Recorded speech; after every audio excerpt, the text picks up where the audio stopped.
John chapter 3 verse 5, Jesus answered, "Very truly, I tell you, no one can enter the kingdom of God unless they are born of water and the Spirit." Sa Tagalog po ay sumagot si Jesus, "Sinasabi ko sa inyo ang totoo, hindi mapapabilang sa kaharian ng Diyos ang hindi pinanganak sa pamamagitan ng tubig at banal na spirito." Magandang araw, ang tatalakayan po natin araw sa daily devotion ay ang born of the water o born of water.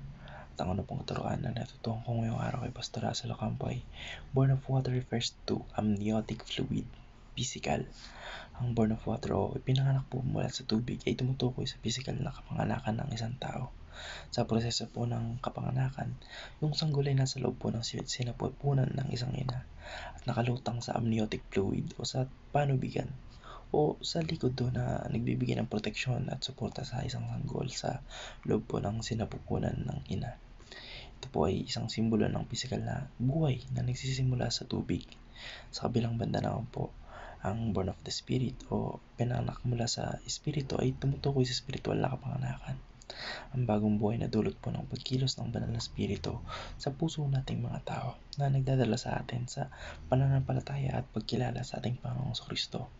Ang dalawa pong prosesong ito, which is yung born of the spirit at born of the water, ay nagkasama upang ipakita na ang kaligtasan ay nangangailangan hindi lamang ng pisikal na buhay, kundi pati na rin ng spiritual na pagsilang na nagmumula sa Espiritu Santo ng ating Panginoon Diyos.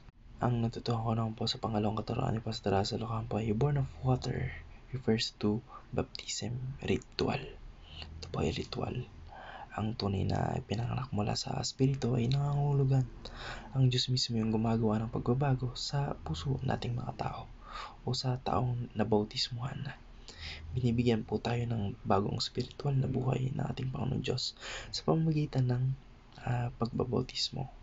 Ang banal na spirito po ay siyang gumagawa ng tunay na pagbabago sa ating mga buhay.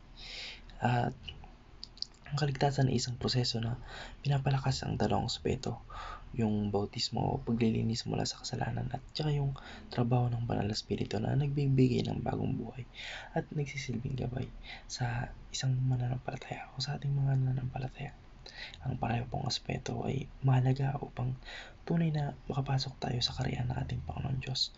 At hindi ito isang simpleng ritual, kundi ito po isang pagbabago na nagsisimula sa buhay nating mga tao, especially sa ating mga mananampalataya ng ating Panginoong Kristo.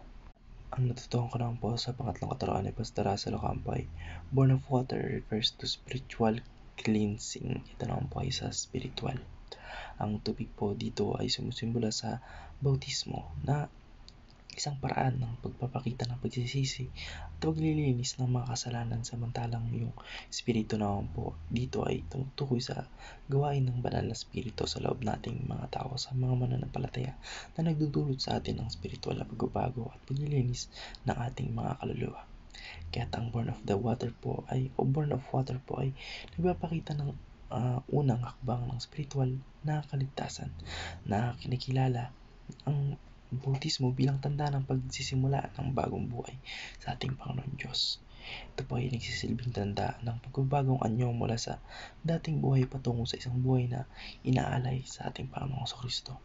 Mula po sa isang buhay na makasalanan at buhay na nababad o na-expose sa layo ay sa pamamagitan po ng bautismo. Yun po yung pinapakita natin as